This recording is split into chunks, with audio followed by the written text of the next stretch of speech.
வணக்கம். 2026ஆம் ஆண்டு குரு பயிற்சி பலன்களை பார்க்கலாம். பிரகஸ்பதி என்றழைக்கப்படும் இயற்கை சுபரான குரு பகவான் இந்த 2026ஆம் ஆண்டு ஜூன் மாதம் 2ஆம் தேதி மிதுன ராசியிலிருந்து கடக ராசிக்கு பயிற்சி ஆகிறார். இந்த கடக ராசிங்கிறது குருவுக்கு உச்சமான வீடு.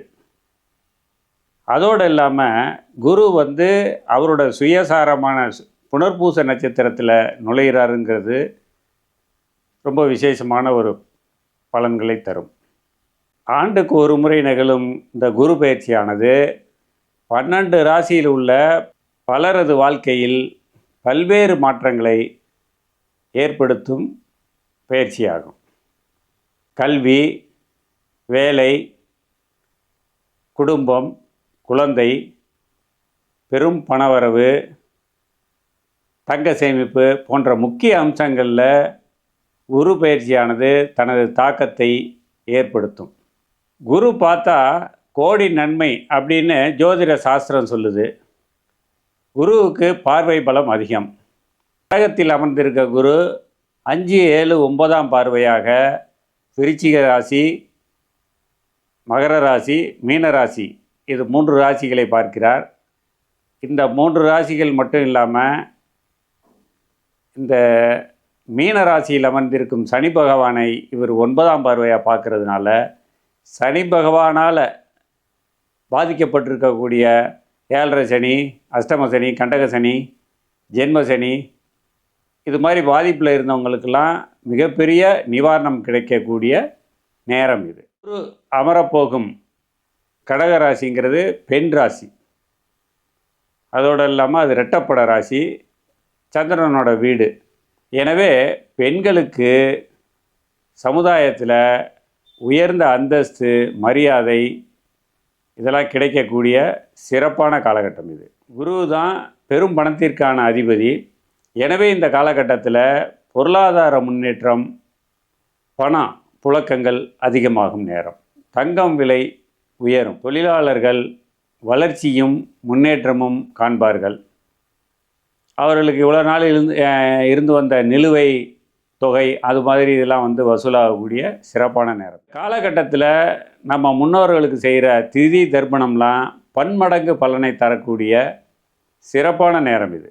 மஞ்சள் நிற வஸ்திர தானம், கோயில்களில் இனிப்பு தானம் பண்ணுறது சிறந்த பலன்களை தரக்கூடியதாகும். இப்போ நம்ம ராசி பலனுக்குள்ளே போவோம். மகம், பூரம், உத்திர நட்சத்திரங்களை உள்ளடக்கிய சிம்மராசி நேயர்களே, உங்களது 2026ஆம் ஆண்டு குரு பயிற்சி பலன்களை பார்ப்போம். 12ல் குரு நல்ல பலன்களை தருவார். 12ல் அமர்ந்திருக்க குரு 10ஆம் பார்வையாக மீனத்தில் அமர்ந்திருக்கும் சனீஸ்வரனை பார்க்கறதுனால உங்களுக்கு அஷ்டமத்து சனியினால் வரக்கூடிய பாதிப்புகள் குறையும் வாய்ப்புகள் உள்ளது. சிம்ம ராசியில் அமர்ந்திருக்கும் கேதுவினால் நீங்கள் எடுக்கின்ற எந்த காரியமாக இருந்தாலும் காலதாமதத்தோடு முடியும். இந்த வருஷத்தில் நீங்கள் கடன் கொடுக்காமல் இருக்கிறது நல்லது. ஏன்னா கொடுத்தா வராது. இந்த வருடத்தின் பிற்பகுதியில் உங்களுடைய பழைய பாக்கியெல்லாம் வசூலாகும் வாய்ப்புகள் உள்ளது. நீங்கள் வாங்கியிருப்பீங்கள அந்த கடன், அதெல்லாமும் இந்த வருஷத்தில் நீங்கள் கட்டி முடிக்கக்கூடிய சூழ்நிலை அமையும். திருமணத்திற்கான முயற்சியில் இருக்கிறவங்க திருமணம் கைகூடி வந்ததுன்னா இன்றைக்கி நிச்சயதார்த்தம், நாளைக்கு கல்யாணம்னு வச்சு முடிச்சிடணும். இப்போ நிச்சயம் பண்ணுவோம், 6 மாதம் கழித்து கல்யாணம் பண்ணுவோன்னு போனாக்கா அந்த திருமணம் தடைபட வாய்ப்புகள் உள்ளது. தங்கம் சேமிக்கும் வாய்ப்புகள் சிலருக்கு அமையும். தொழில்துறையில் இருக்கிறவங்க அதிக வேலை பளுவோடு கஷ்டப்பட்டு குறைவான லாபத்தை பெற வேண்டிய சூழ்நிலை உருவாகும். அதிகமான இன்வெஸ்ட்மெண்ட்லாம் இந்த வருஷத்தில் தவிர்க்கிறது நல்லது. வேலையில் இருக்கிறவங்களுக்கு அந்த வேலையில் விடுவதற்கான நெருக்கடிகள் ஏற்படும். அப்படி விடுவதற்கான சூழ்நிலை வந்தால் புதிதாக வேலை கிடைச்சா பழைய வேலையை விடுங்க. இல்லைன்னா புதிய வேலை கிடைக்க வாய்ப்பில்லை. குடும்பத்தில் இருக்கிறவங்களோட உடல் ஆரோக்கியத்தில் கூடுதல் கவனம் தேவை. பிள்ளைகளோட உடல் நலத்திலும் படிப்பிலும் நீங்கள் கூடுதல் கவனம் எடுத்து பார்க்க வேண்டிய சூழல் உள்ளது. வம்பு வழக்கு இதெல்லாம் ரொம்ப போராட்டத்துக்கு அப்புறம் முடிவுக்கு வரும். சிலருக்கு தாயார் வழியில் சொத்து சேரும் வாய்ப்புகளும் உள்ளது. மனைவியால் வீண் செலவுகளும், அதனால் குடும்பத்தில் சில பிரச்சனைகளையும் சந்திக்க வேண்டிய சூழல் ஏற்படும்.